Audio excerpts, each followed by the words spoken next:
we still feel long-term bullish. We're going to talk about all the good things happening across the board. I mean, even Vanguard just came out as we were launching. They're going to start offering crypto ETFs. So it's all slowly happening. I think this is part of my greater thesis around retail is ebbing and flowing. They're still recovering from 1010. They're still, market makers are still recovering, and institutions are still marching forward. Evidence today is Vanguard coming into the space.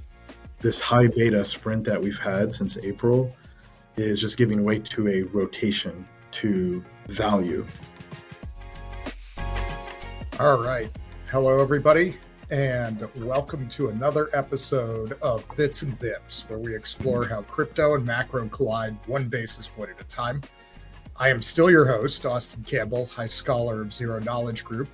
I am here today with friends Chris Perkins, the Golden Hand of Coin Fund, Ram Ahluwalia, Maester of Wealth, leader of Lumina, and coming to us from an undisclosed and secret location, one of the original hosts of Bits and Bips, Alex Kruger of Kruger Macro, protector of the realm and apparently enemy of the regime. We'll find out more, depending on what he wants to disclose. But we're here today to discuss the latest stories in the worlds of crypto and macro. Please remember that nothing we say here is investment advice. Check unchainedcrypto.com, Bits and Bips, for more disclosures. Now, before we begin, we're going to start with a quick word from the sponsors who make this show possible. Are you a builder who needs to add on-chain trading to your product? The Uniswap Trading API from Uniswap Labs offers plug-and-play access to some of the deepest liquidity in crypto. It's on-chain execution at an enterprise level.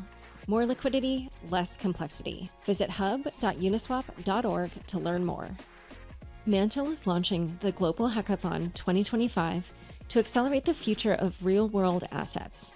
With a $150,000 prize pool, backing from a $4 billion treasury, and direct access to Bybit's 7 million plus users, this is the ultimate ecosystem for builders. All right. So we're going to start with a topic that has led to some indigestion in the crypto market right now, which is the Bank of Japan rate hike. So the BOJ signaled a likely rate hike at the December 18th to 19th meeting, pushing yen higher and bond yields higher. USD JPY is moving significantly. And markets are currently pricing well over an 80% chance of a hike to 0.75%. It's the clearest signal yet of tightening from the BOJ, framed as easing off the accelerator rather than applying the brakes as real rates remain negative. But the genesis of this is that one of the most common funding trades in foreign exchange markets is the yen carry trade, where you're borrowing in yen, converting to another currency, and usually lending out at a higher interest rate. Thoughts are that maybe this will unwind. I'll be curious what people have to say about that. But overall, the market had a sharp pullback on this. Bitcoin fell below 84K briefly. ETH and Sol were down 10%. The biggest loser, of course, Zcash, because the Bank of Japan strongly opposes privacy. Maybe correlation is not always causation, but let's start with Chris here. Chris, what do you make of this as somebody who's been in Forex markets here? Well, look, I think we talked about it last week. And the unwind of the carry trade has been looming in the background. It's obviously, if you have a scoreboard, I think it's a negative on the sheet. We're going to talk about some of the positive things that we're seeing as well.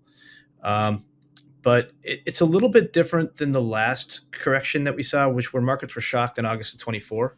And that really hit prices. But I think our thesis is generally that if you look at recent weakness in Bitcoin, particularly around November 20th, 21st, the world's changed a little bit since then. And yeah, maybe you still have some of that carry chain unwind weakness in the background. But look, if you look at like a poly market right now, there's just about 100% chance now that rates are going to, the Fed's going to decrease rates by 25 basis points. Back to last time Bitcoin puked out, we can maybe even try to share a screen here. Last time Bitcoin puked around the 20th, 21st, there's only a 34% chance that the Fed was going to decrease. Now, that's probably been priced in the markets already, but that's positive. All right, I'll stop there, but, it is what it is. we still feel long-term bullish. We're going to talk about all the good things happening across the board. I mean, even Vanguard just came out as we were launching.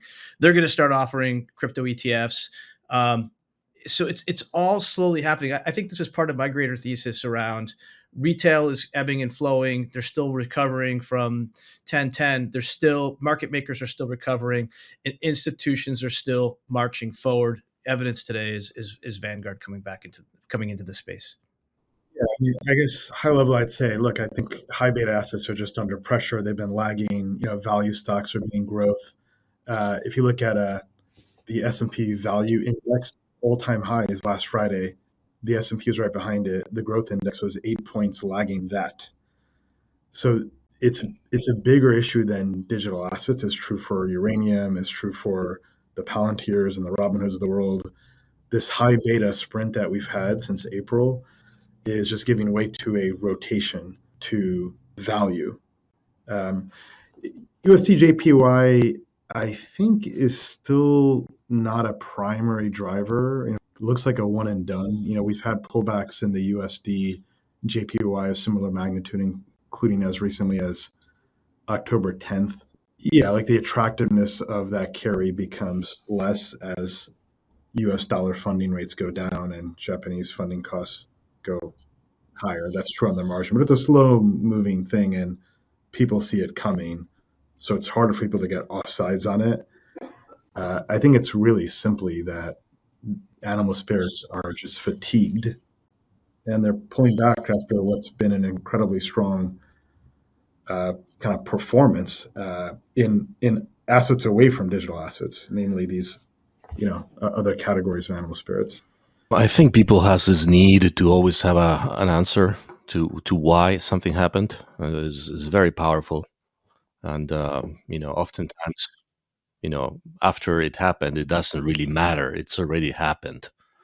But that being said, there's been a lot of discussion of what triggered this last move. Things were looking good. I felt extremely confident that the test of 8,500 on the 21st was the bottom.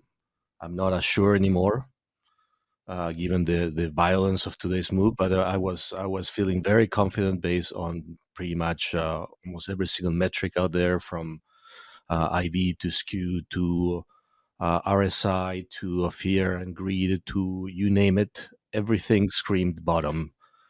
Now, this is not a market that is trading like the bottom is in, so I don't know anymore. The way I see it is very asymmetric at the time. What's the way Bitcoin is behaving versus other risk assets? Granted, things like all quantum stocks got crashed last night as well and today. But that being said, it's the news and what happened on Japan didn't really warrant a what was it? A drop from 91 to a 6% drop in like no time. Some people argue that it wasn't really Japan, but if you zoom in and if you put a chart on, you're gonna see that basically the move starts at the exact same time in synchrony with basically the JGBs, the Japanese bonds, and the Nikkei, and everything moves at the exact same time, and it opens. It's basically at 9 a.m. Japan, which is 7 p.m. Eastern time. That's the move. That's the trigger. That doesn't explain why Bitcoin moves so much more and then basically crypto collapsed. That's I think is what Chris alluded before is an unfortunate corollary or aftermath of 1010 and yeah, I think that's it. Right now, things are looking a little bit better. It's been very interesting. The MicroStrategy, it's pulled back almost entirely today's move. So again, the way I see it is first was Japan overnight, and second at the open, MicroStrategy brought the entire crypto complex down. So now things are bouncing, and yeah, that's it. I think a common thread between a lot of the things that are moving around, if you're looking at Bitcoin, if you're looking at alts in the crypto space, if you're looking at quantum stocks, if you're looking at MicroStrategy, is it's all, one, the momentum stuff writ large, as Ram was alluding to earlier, because value seems to be doing comparatively better. But two, it's a lot of the things that people seem to like to, we're going to call it, over lever themselves on. So I wonder how much of this is a core, call it economic flush, like something based on fundamentals, where if people had been unlevered, we'd still have seen this level of violence, and how much of this is people, especially in crypto, just not being able to help themselves with the leverage that produces, market moves like this. Sunday night, relatively notorious time for large crypto moves on thin liquidity because of leverage. And so when I'm looking at, call it, this level of market reaction to what should have been a pretty expected headline in some ways, sometimes the trigger that I'm looking for is leverage pain points there, which, has interplay throughout all these other things. I mean, Ram, you were earlier talking about the animal spirits component of that. What do you think is going on with, like, call it, leverage dynamics in retail in this country? I think retail investors own a lot of the same positions that are cross-correlated, even though they appear distinct on the surface, whether it's digital assets or uranium or quantum stock or like SoFi stock. It's all the same trade. It's all just like high beta. And so when one sells off, they've got to sell the others. And so high beta is just selling off in unison. And the other thing you see out there is, like, there are quality stocks for the first time in a very, very long time that are attractively priced. Quality's been a bubble. Costco had a 50 times PE ratio. Now it's 45 times. It's still a bubble. But there are other things out there that are not, like S&P Global or maybe ICE. So if you're an investor and you're looking around and you say, gee, where do I park capital? I think people park in quality assets. That's what you're supposed to buy when they're cheap. So I don't know that you'll get the same reflexive response from animal spirits this time around. Previously, those other assets were just priced high. Now they're priced low. So why wouldn't people go in that direction, especially if there are concerns around the strength of the economy, whether that's legitimate or not? People have those concerns. Why wouldn't they just park in that direction? Thesis there being ultimately a rotation to, for lack of a better way to phrase it, defensive stocks on a forward basis. Quality, value, defensive stocks. And I think even small cap value, which would benefit from rate cuts, because a lot of these names have a lot of leverage. And if they can refinance their debt, they would benefit. So, value stocks in general have more debt than growth stocks. So they'll benefit from lower rate cuts. I think it's another reason why that's been outperforming. I expect that would continue to happen in the future. Like, we are positioning in that direction. All right. So then I want to ask the follow-on question as we sort of take that thesis and move it to other markets. Do you think following that corollary means that we should be expecting better performance out of Bitcoin than alts if we're going to see similar behavior in crypto, or do you think it all just trades correlated? Bitcoin should outperform alts, I would expect. I think that's probably an easy view for probably all of us to have here. I don't know if anyone would disagree with that. That's probably an easy view to take. It's an easy view to take. I always worry when something's an easy view that we're wrong, but yeah, fair enough. Yeah. All right. So let's talk a little bit about one of the drivers for Bitcoin then, which is strategy. Oh, go ahead, Chris. Yeah, no, I was going to jump on strategy. It's the CEO, Michael Saylor is the executive chairman. A lot of people think he's the CEO. He's actually not the CEO. The CEO piped up and said, yeah, if we went to a negative MNAV less than 1, well, yeah, I could see a situation where we could sell some Bitcoin. And I'm paraphrasing. The market didn't respond very nicely to that. And like, the other thing about Bitcoin that's a little bit curious right now is it's really decoupling from gold. It's acting like that risk asset again, not digital gold. I think many of us think in time that's going to fix itself, but it's still being perceived as a risk asset. But like, honestly, it's a little bit concerning when something, which I think is kind of obvious. We talk about DATs all the time in the show. DATs need to have thoughtful treasury operations. They need to be prepared for times when MNAV is less than 1. They should have adequate reserves to be able to manage those situations. Ideally, not dumping their underlying assets, but the market seemed to be acting a little bit asymmetrically to that one comment on a podcast or whatever, which is a little bit unfortunate. But again, I think that's like retail being retail, and I do still think that there's, like I said, like Vanguard is now saying they're going to buy ETFs for the first time. It's a pretty big deal. I think they're 11 trillion under management. So again, I think time fixes a lot of this stuff. Yeah, I mean, so to fill out the strategy thing, their current MNAV is slightly positive. Continued price declines will push that lower. They announced they have a 1.44 billion reserve to cover 12-ish months of dividends and debt interest. And the CEO, Feng Lei, said math says sell, emotion says don't, but math usually wins. Chris, I would say, responding to you, and especially knowing the amount of retail interest in strategy, I think one of the problems with his comments was not on the fundamentals. I agree with you. DATs should be thinking about treasury management. They should be very careful with debt, and pre-funding is not a bad idea from a long-term stability standpoint. I think the problem was a narrative violation, right? Which is to say, people viewed Saylor as like the diamond hands, the one guy who would never sell. And now here's the CEO of strategy being like, no, we would totally sell if we had to. Like, there are corner cases where if we're putting that, or at least in their eyes, corner cases where if they're put in that situation, they will be selling Bitcoin to fund dividends or debt. Yep. And again, I'll remind everybody that stuff's not optional. If you don't pay your debt, you go into default, and then your company is going to end up being restructured or forcibly unwound. So from a corporate responsibility standpoint, this is kind of the thing they have to do, right? It's fundamentally not really optional. It's the same problem many DATs are going to face trading at an MNAV discount. But I feel like strategy was perceived as the one that would never do that. Yeah, they have an operating business that's... Go ahead, Alex. Go ahead. Yeah, the CEO did mention that the level that would require them at the time right now to sell Bitcoin for dividends would be 25K.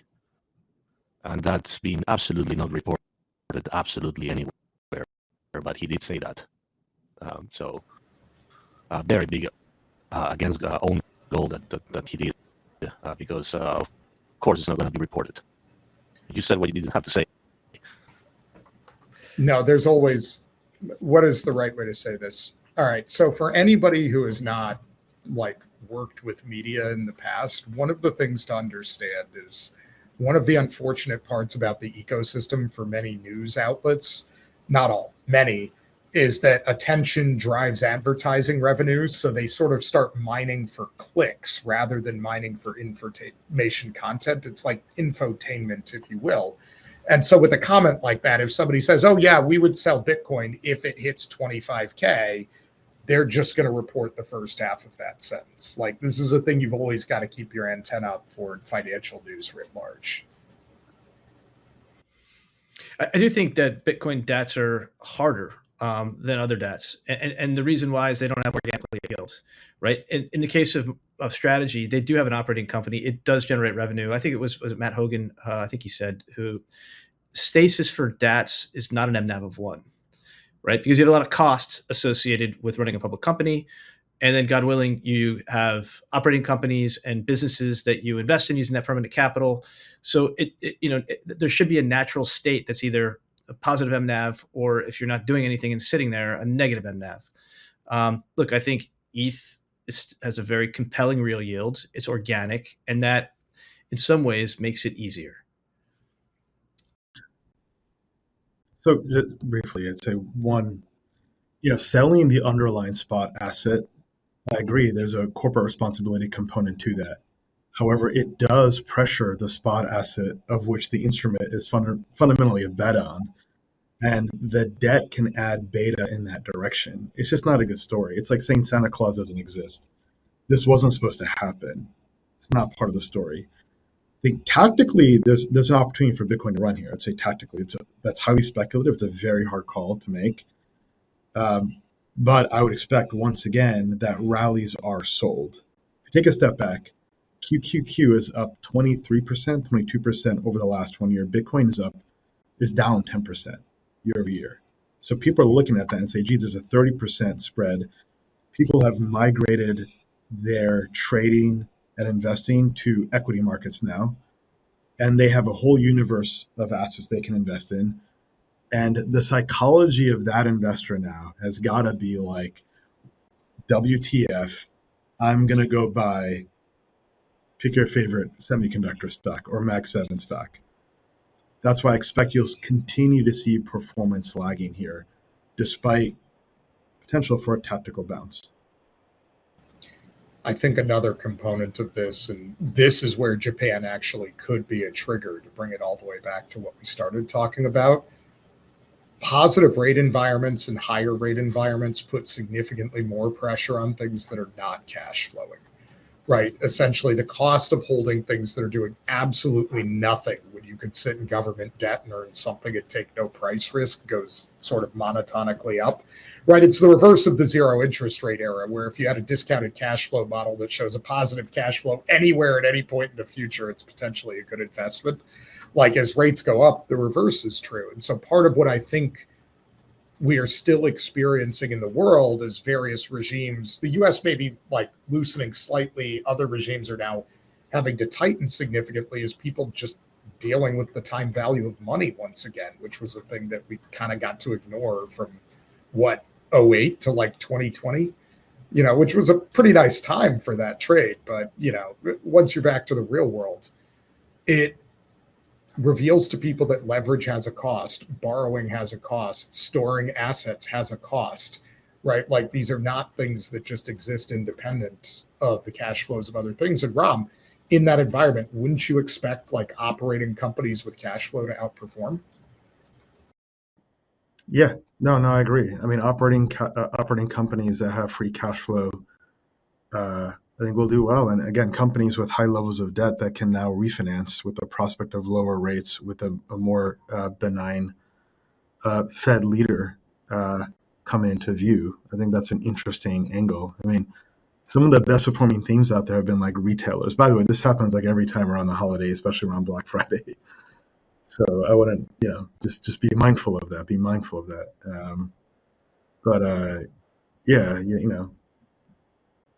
I think, look, one of the things is this: like, assets are now in public equity markets, so those investors are now can look around. They can make other choices, and I think it's going to take time to get through that. I was going to say the other thing I've been observing is we've been looking at markets too, and like this was flying around on Twitter recently, and I forget who said it, so apologies for not citing it. Is as institutional investors come in, we're starting to relitigate some of the previous debates around sort of the internet and like things like fat protocol, like versus app layer type stuff. I think there are, what is the right way to say this? I think there is maybe a repricing effect going on within some of these sectors as well. Chris, I want to ask you about this one. Like in the long run, protocol tokens versus apps. Where's your mind? We relitigate so many things every cycle. We're talking about Tether now again. Awesome. Let's have that conversation. Guess what? China is now banning crypto again. Oh my God. But you're right. Like we go through the same discussions every single time, and it typically has the same outcome. Let's talk about 60 Minutes, where you're the star there, Austin. You watch it last night? So I was going to say I did not watch 60 Minutes last night. You should have. They had Polymarket was on. Polymarket. Yeah. So like here we are, like week after week now on 60 Minutes. 60 Minutes has 8 million viewers plus or minus. I think your episode probably had twice that. But boom, there's Shane Copland walking on the New York Stock Exchange talking about his $9 billion company. All the focus on apps. In that segment, which is kind of really exciting. And I think many of us believe, the last 10 years, a lot of focus on infrastructure, not a ton of apps that worked. But then bam, Polymarket is out there. Now Kalshi, whatever, we can talk about all of them. I want to give them both their due. But it seems like that's a very, very positive spot for the crypto industry. And then I turned to my teenage daughter and she's like, I want to do that because I know better than everybody else. Right. How do you do this, Dad? I want to do it. Right. So, being on a mainstream avenue like 60 Minutes, I think is very positive for the crypto space. Again, the slow, methodical move forward that I keep seeing. Here's one other element to introduce. It is like the political dynamics, right? So remember just a few weeks ago, we had these elections and there was a blue sweep. Since that blue sweep, you've seen healthcare outperform, which would benefit from the House being more favorable on, say, ACA. You've seen stocks like First Solar outperform, which you'd expect to outperform if Congress goes blue. So we're seeing the inverse of what we saw a year ago, which was the Trump bump, right? The Trump bump helped support animal spirits, uranium, digital assets. So I think markets are starting to discount the probability of a shift in the House. I think it'll be far more competitive the closer we get, by the way. I won't overread into the actual fact of the thing. But I do think that is playing a role in shaping the performance of digital assets right now. Yeah, I mean, if we look at sort of the forward path for things like Clarity, the odds of that getting through the Senate in December of this year are a rounding error on zero, given the educational lift that has to be done there. And again, for people who are not like in DC or like inside the Beltway on these things, you've got to remember the average senator has a list of concerns that probably start right up at the top with things like the economy in the United States, immigration, public spending and keeping the government open, and what's going on in Venezuela. And you're just going down the list, and somewhere way down here is crypto, right? It is not top of mind. And the reality is it's not a yes, it's not a no. It's when you talk to some of them about, hey, what's your view on DeFi? They go, well, what's DeFi? Right? Not even in a malicious way, in a, hey, we genuinely need to dig into this to understand the thing. I think the pull there is longer than people think. Chris, do you remember when was the first stablecoin bill introduced in Congress? Was that 6 years ago now? It was something like that before it passed, right? Yeah, I don't know. It was a while, right? And it was originally the Waters bill, and then McHenry Waters, and then it moved over to the Senate. There were iteration after iteration after iteration of that thing. Clarity, is a more complicated problem earlier in the legislative process. And that brings me to the second point that I think will impact markets, which is it gets late fast for somebody who's only going to be a one-term president, right? Trump can't serve a third term. Midterms are coming in 2026. If Republicans lose the House, that's game on Trump, right? In terms of legislative priorities without bipartisanship. And I don't think Clarity is going to be the top of the list if they're in that situation. So the other part here that I would be thinking about for people is, as Ram said, the political situation is maybe a little bit different than people would have felt right after the election. That's what, time is not on our side. We don't know what the next regime is gonna bring, but we do know that we have really amazing, proactive, pro-innovation regulators right now. Atkins is going to make some kind of a major announcement tomorrow. FAM just put out a piece how she's going to end lawfare. Now, this stuff is great. It's not enshrined in law, and it could pivot, and it likely will. But at the same time, you're going to get 2.5, 3 years of precedent, and that's why the more that of the stuff that happens now, something as simple as what's a commodity, what's a security, that's very, very powerful. And so, from my perspective, the sooner Sela gets in his seat, the better, and then let's get as much precedent behind us. But these are very positive impacts to the crypto space, particularly when you look at how we were. Again, today, I think the House, or it was yesterday, published its findings around Operation Choke Point 2.0. They're like, guess what, guys? It's real. We all know it's real. We experienced it. The fact that we were able to move forward with so much innovation and building during that bear period is pretty profound. Now, the markets haven't responded yet so it's I don't know, maybe it's a trailing indicator or something like that, but the conditions are being set very positively. Well, I'll close with this thought before we go to our advertisers, which is one of the things that I think sticks out in tech investing overall was Jeff Bezos back in the day after the tech bubble popped, saying I was in this weird position at Amazon where every day I was watching our fundamentals get better and the price of our stock go down. So, Chris, exactly as you're saying, the state of the world and what animal spirits are doing do not have to be aligned back to where Ram was earlier. And it's something that people should always be thinking about is markets being in the short term a voting machine and in the long term a weighing machine. All right. On that thought, we have two advertisers that you need to hear from, and then we're going to come back and talk about the Fed. Hey, founders and developers. If you're looking to bring on-chain trading to your product, wallet, or platform, Check out the new Uniswap Trading API from Uniswap Labs. It's your plug-and-play gateway to global on-chain liquidity. No deep crypto experience required, and no need to manage complex integrations or ongoing maintenance. With the Uniswap Trading API, you'll get enterprise-grade on-chain execution, combining both on-chain and off-chain sources for the most competitive prices. Simply put, more liquidity, less complexity. And this isn't just any API. It connects directly to the Uniswap protocol, which has securely processed over $3.3 trillion in total volume with 0 hacks. So stop worrying about liquidity infrastructure and focus on building your product. Get access to the same liquidity that powers billions in swaps through one powerful API. Visit hub.uniswap.org to learn more. Mantle has entered a new phase as the distribution layer connecting TradFi and on-chain liquidity. To accelerate this vision, the Mantle Global Hackathon 2025 is inviting developers to build scalable RWA and DeFi products. Why build on Mantle? It's an ecosystem built for builders. You get direct access to Bybit's 7 million plus users for potential listing exposure, support from the $4 billion Mantle treasury, and mentorship from top VCs like Spartan and Animoca brands.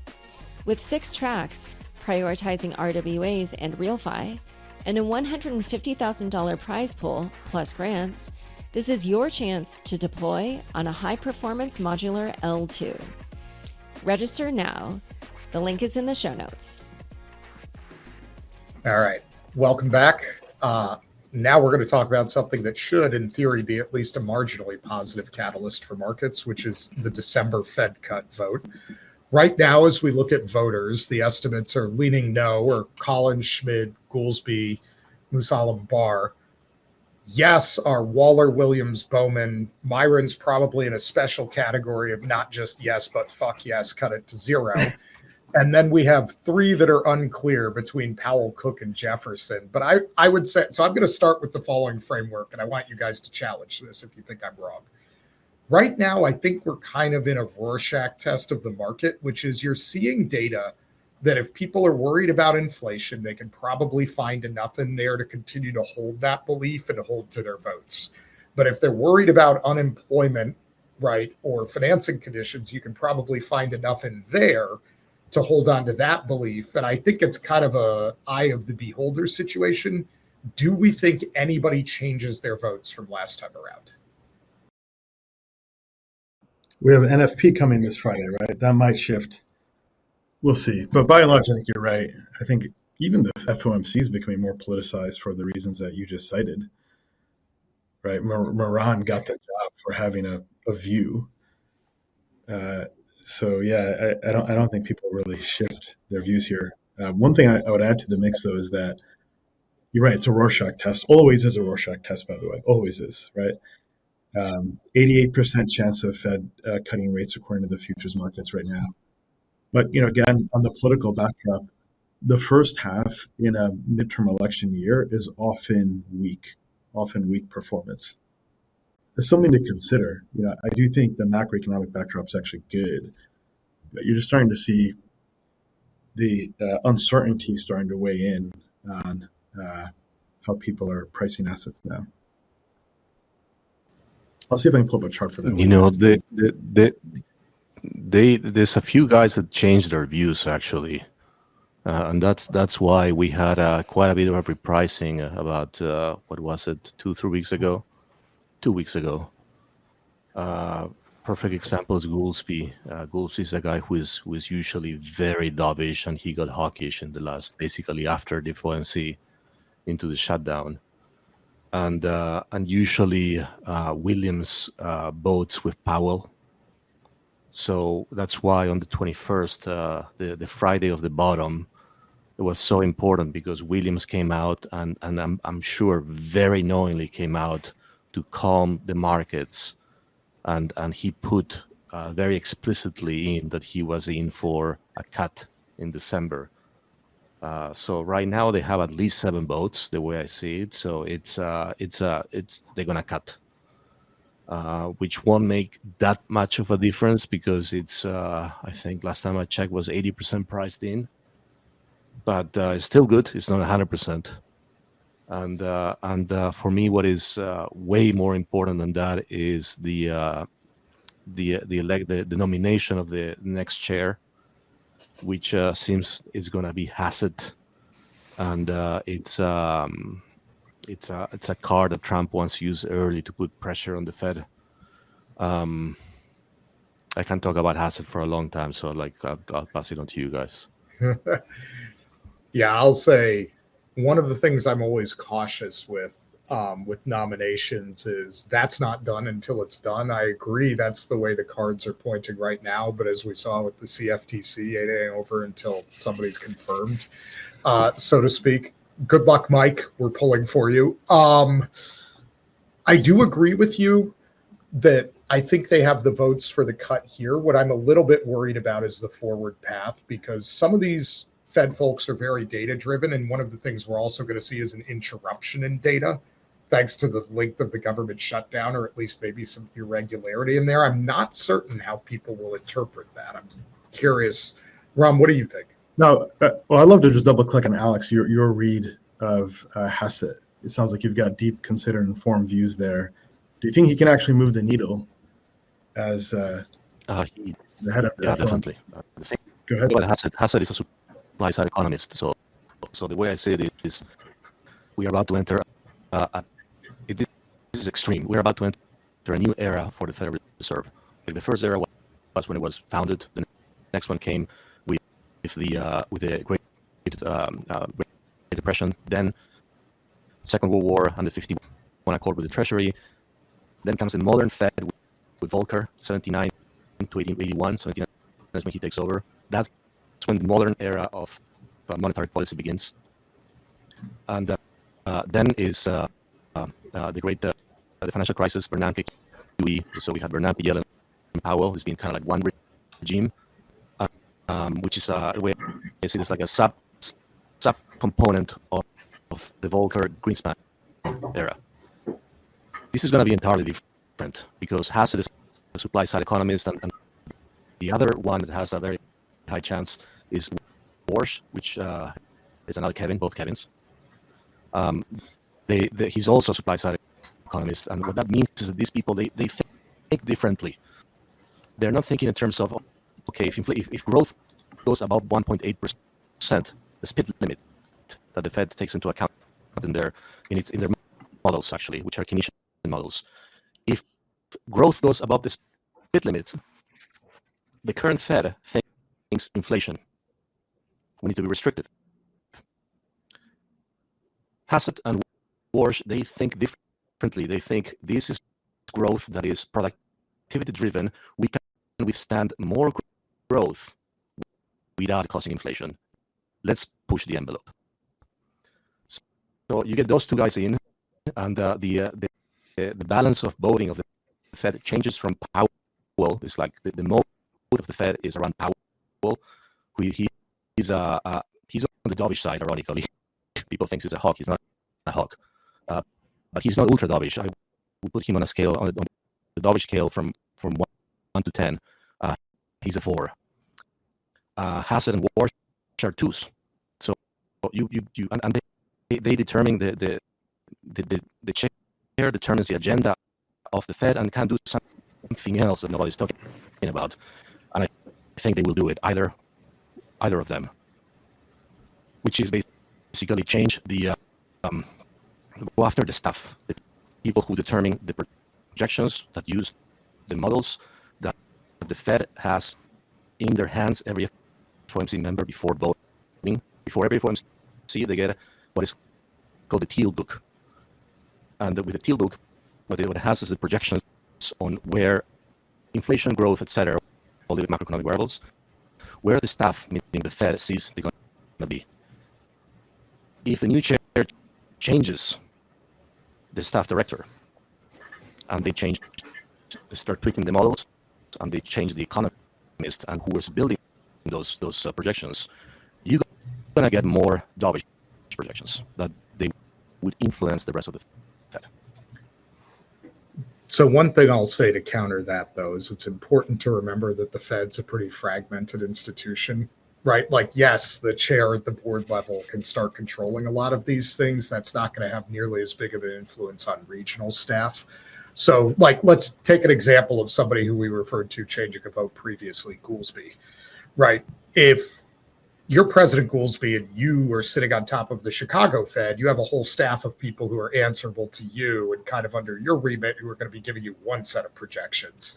And then the board can be giving you another one. I think something that I always try to caution people about the Fed is we talk about the Fed like this is a unified single entity. But when we say the Fed, we may as well be saying the large banks, which is to say JP Morgan does not agree with B of A, who does not agree with Wells Fargo, who does not agree with Citi. Like if you get any 6 economists into a room and ask a question, you get at least 8 opinions, right? And so one of the things that I think will continue to happen is the Fed is very factional. I do think board level changes will be influential, but I'm always cautious about predicting large changes out of them just because, kind of ironically for crypto, the Fed is more decentralized than people think in terms of how it is designed. Yeah, it's a very personal view. I think they will whip it around, and it may not happen. We could also get what I would define as worst case scenario, which is Powell doesn't resign in May and he stays as governor, meaning he keeps voting in the FOMC. That would mean Trump doesn't get a second guy in, and it would mean whoever is the chair is going to be like could potentially be and possibly be, and I think would likely be like a sitting duck. So that also what to me that means is that it's very hard for markets to price in a dovish Fed until they get a better sense of if Powell is staying or not. It's very hard. And we have no idea when he would, if he does, announce his resignation. Yellen did it, I think it was 18 days after. But it could be 30, it could be 60, it could be 90, or maybe he doesn't do it. You know, I think the Fed's actually like continues to over-index. They're very concerned about presenting to be apolitical, and that's where I see Powell's head's at. He does not want to be any of his behaviors. He wants to maintain this pristine vision of the Fed in a way that he proves to the world that he's not being impacted by political anything. And I think it's going to be very interesting to see once we move past him. So let's talk about something that will be impacted by interest rate policy next, which is Tether. Chris, I promised you we'd talk about this. So Arthur Hayes has been out warning that USDT could become insolvent if its gold and Bitcoin holdings drop 30%. He called it a massive interest rate trade. Tether CEO Paolo Ardino hit back, calling it FUD, noting that they also have $30 billion in equity, $7 billion in excess reserves, and $500 million a month in profit from treasury yields at current yields. Many have argued that Hayes overlooks Tether's unreported corporate equity, mining, Bitcoin, other assets, and that it is highly profitable with $10 billion in annual earnings. But I think one of the things that really creates traction in this debate is the opacity around Tether. Like, we don't know the entirety of their holdings or what the scale of those are. Either, while we know the aggregate amount of assets, the aggregate amount of liabilities with some degree of specificity, composition is also a question I would remind people on both sides. So, Chris, we'll start with you since you brought it up earlier. What's your take on the Tether fund? I'm sure you have big thoughts.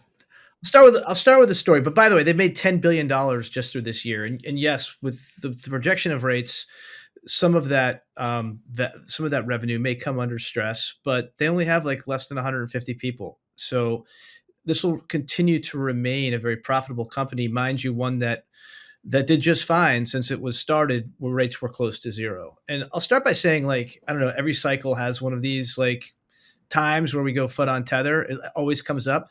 And the one thing that all of us have learned who've been in the crypto space is it's very, very simple. You just got to survive.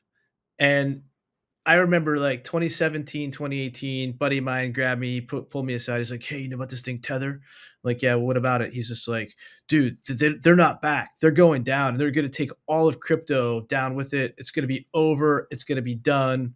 Fast forward to today, these guys are printing $10 billion, through 2025.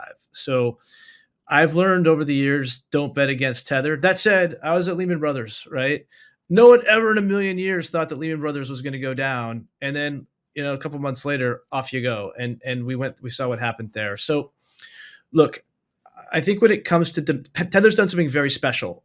They've created utility. You can go, parts of the developing world, USDT is recognized as a dollar. It's accepted as a dollar. And they've built that social consensus and confidence. So it's kind of theirs to lose. That said, given the choice between a regulated asset and an unregulated asset, I would say most folks will probably, and crypto's a little bit different because of the libertarian thing and, they don't want to be under control, whatever. But if you're truly looking for a store of value, I think there's going to be preference amongst many institutions for scale around a regulated instrument because it gives them confidence and, they can have the comfort to tell their board that it's fine to hold this on treasury. So again, I think institutions are going to come in and prefer the regulated asset. Well, Tether also has a regulated asset. Bill Hines is running it. And he's building out what he's doing. I think it's going to be a very, very vicious space going forward. There's going to be incredible competition. I call it like a yield vampire attack.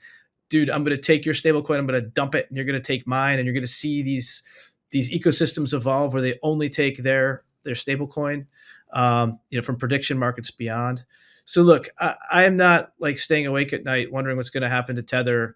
They're still printing money. They have plenty of reserves.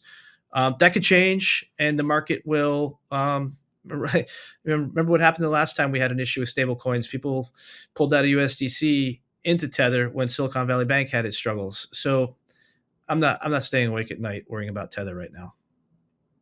I don't think the insolvency is relevant. The banks were largely insolvent in October 2008. It was a great time to go buy the banks. The banks were insolvent in the U.S. and they're in the LATAM banking crisis in the late 80s. It was a great time to go buy the banks then. There's good arguments using Tether's public attestations that they may have been insolvent in October of 2022. 40% of their assets were in rate-sensitive names and spreads widened everywhere. So all of those assets would have been trading below par. So you could have argued that they would have broke the buck if they had transparency, but it didn't matter. If you had a chance to buy equity in Tether at that time, would have been the best investment you could have made. The bigger issue for Tether is that with the rates are coming down, they're going to generate less free cash flow.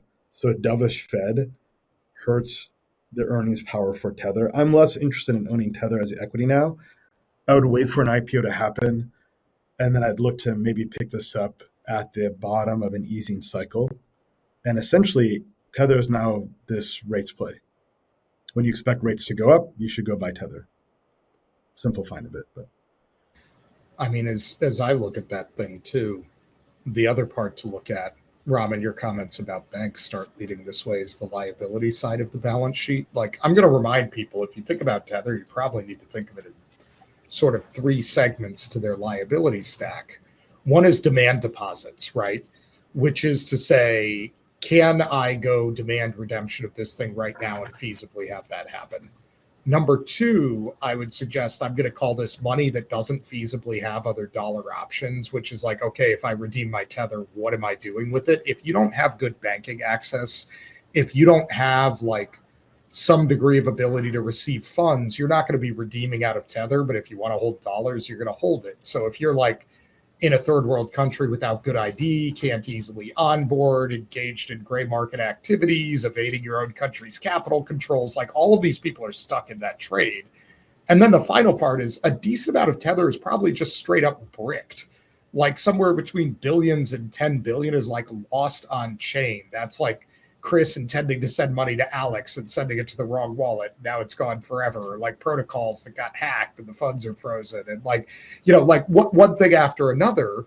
And all of these numbers are maybe small individually, but when you've been operating since 2014 and there's been a lot of bleed onto things, they have a lot of like, I'm going to call it equity capital trapped at the bottom of the stack. So the other part I would say is you look at Tether and think about speculativeness, you've got to understand not every penny of that is redeemable at this point. So I think people really misunderstand the stack. You're right on the mark. You can't get a bank run on Tether fundamentally. It is a bank. It's acting like a bank. It borrows and it funds asset, but how do you get a bank run? It's difficult to even find the bank that powers Tether, and it's very difficult. People spend years trying to find which bank enables Tether to get an offer. From Tether's point of view, that's a feature, not a bug. Yes. No, I agree with that. Also, Cantor Fitzgerald. No, I'm just giving people a hard time here. But I think it's one of those things where if I'm worried about the future path of Tether, it's not insufficient assets. It's what Chris said earlier, which is as you breach into more institutional spaces, somebody starts asking the question, hey, yeah, where does the yield go? Right? Which is something Tether doesn't have a great answer to. Like if I'm a corporate treasurer at a company like Apple or PayPal, I'm not using Tether because I'm like, I get paid for my money. Like you're trying to get me to pay you to use my own money, and I can just dump this in Fidelity's government money market fund, bro. Right? And so it becomes, when you're dealing with the global South and people who did not have access to dollars, getting out of something like the Bolivar and into dollars is the trade. Like they don't care about the interest rate. Right. But when you're talking about like institutional payments, Chris can tell you they're pretty bitchy about interest rates. And they're vicious. I think I think it's not well understood. You have a regulated asset. The issue that you have is everyone's on the same playing field. And so that interest, if there's a way to get it, if you're that institution, you're going to get it, and it gets squeezed to zero. And your profitability in the context of rates coming down gets squeezed. And so the only way you survive is through scale. You see it over and over again. Regulation forces consolidation and scale because margins get so compressed. So it's going to be a really interesting battle that's going to happen. Places with trap liquidity where maybe, hey, you come into my arcade, you got to use my token.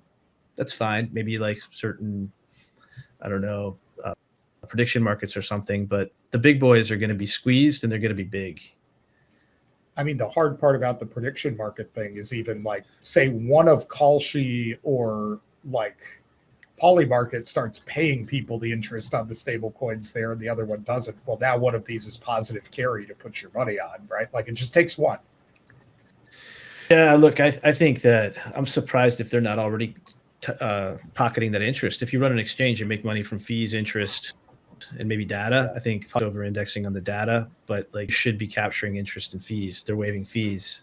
They're one like switch away or deal with Circle to be materially profitable. Yeah, I agree.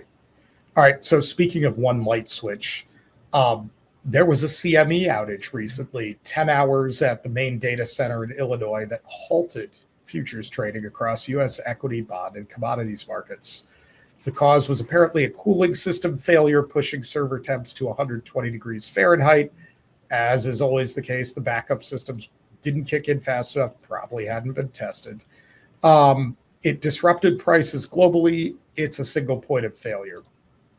Guys, is there any technology that we could think of that might fix some of these issues that we could engage with?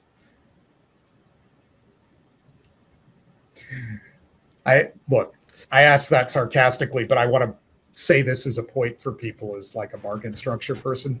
Any system with a single point of failure, it's a matter of time until you have the failure. Well, and all these companies have big disaster recovery policies in the wake of 2001. Every bank, everyone on this panel knows that. But I guess it didn't work, right? Like, did the regulation actually deliver what it's supposed to go do? Or it seems like it did not. How many of those do you think actually work? I think it's policies and procedures that collect dust. It's someone's job to read it, and then reality happens, and I think they're less robust. I saw a ton of that. I think it's actually part of a bigger issue. And like, if you go back to the global financial crisis, I mentioned earlier is at Lehman. Derivatives back then, and CME is obviously in the derivative space, unregulated largely, and they were a disaster because there's interconnectedness and counterparty risk everywhere. And so literally the Fed called and they're like, hey, banks, they got us all in a room and they're like, you got to figure this out. And the problem back then is we didn't have technology. And so the solution was, all right, we're going to hyper centralize it. We're going to put all this capital into it. It's called clearinghouses. And we're going to make sure that we're going to watch it, and we're just going to call more and more capital, and that's it. It's going to be this humongous point of failure. And we did that for $700 trillion worth of derivatives notional. It was humongous. We didn't have any technology. Given the choice today, if we were to have that conversation, I would probably say it's not the best model, right? Because if I had technology that would distribute that risk, make that risk resilient, much better system than having a freaking air conditioner blow up and take down, one of the most important derivatives markets in the world for 10 hours that people need. Thank God, honestly, it was like over the Thanksgiving holiday. Could you imagine if it happened like during, a stress or payrolls or something like that? It would be disaster. It's awful. It's inexcusable. And so, yeah, that's why we need to continue to get regulators focused on principles, not enforcing compliance for compliance sake, forcing intermediaries, saying, hey, we had this new tech. Like, why are we forcing? And this is what I do every time I go to the Global Markets Advisory Committee. And you just saw SIFMA published another piece today that we should all read, talking about how, hey, don't move so fast with this tokens. It's going to blow everything up. That's the whole point, guys. The point is that there is a cheaper, better, more efficient way. And then institutions have to figure out, am I going to be trying to solve problems, or am I going to protect my moat? We all know how that story ends. The SIFMA thing, I think, is particularly interesting, and the timing. It's like, guys, didn't the CME just break apart? And here you are saying, don't innovate better systems, right? Like, what are we doing here? I mean, look, I wrote a paper on equity market structure with V about some of the path dependency of history, Chris, to pile on your point, which is, I will remind everybody that the current system of like a centralized depository to hold all the shares was a hack, because originally they were like, well, every TA should be robust on a standalone basis and things should be able to move between them. And that's too hard when you're calling everybody on the phone, like for the fast version of communication. But now we live in a world where actually the market structure, everybody agreed at the start would have been better if achievable, is completely achievable. And we have people saying, no, we do it this way, we should keep it. I guess it feels very two-faced to me when people are saying, oh, we're the much safer way, and yet all their systems are breaking constantly. Talking about systems is kind of ironic that for many years the SEC didn't want to approve an ETF for Bitcoin because most of the volume was basically taking place offshore, right? And then, and that meant basically Binance. And we got the ETF approved, and a year and almost 2 years later, 22 months later, we get basically Binance crashing and literally making the entire industry collapse, at least short term. But the tokens in the ETFs were fine. Though I will also say, yeah, to some extent, I think that's a little bit of the SEC lighting the house on fire and then saying that it's a fire hazard, right? Like, why was all of the trading offshore? Because they kept trying to blow up all the U.S. exchanges and drive U.S. business out. Well, it's that, and like, let's be honest, a lot of that activity, and it's a round peg in a square hole. We just can't. It's been very difficult to apply perps on an intermediated market structure onshore. I mean, I testified in Congress in this a couple of years back, and it's just been very, very difficult. So yeah, this is what happens. You force it offshore to an unregulated market, and then 10-10 happens, and everyone's like, whoa, it's crypto's fault. Maybe not. Yeah, good point. And I was going to say, and then later on, after we've decided crypto's at fault, the CME has an air conditioning problem and nobody can trade regular way futures. I was going to say the punchline here, people, is multiply like redundant systems. Because I will also remind everybody to what Alex just said, which is a really good point. It is Binance that broke, right? Like, it was still possible to operate things elsewhere if you had multiply redundant systems. Nothing was stopping you from trading on chain. It was the centralized exchange that broke. All right. So on that note, we're at time. We have to let everybody go home. So thank you for joining us for this episode of Bits and Bips. We'll be back in 1 week to discuss more about how the worlds of crypto and macro are colliding. Until then, keep your air conditioning running, please. Thank you, everybody. Good night.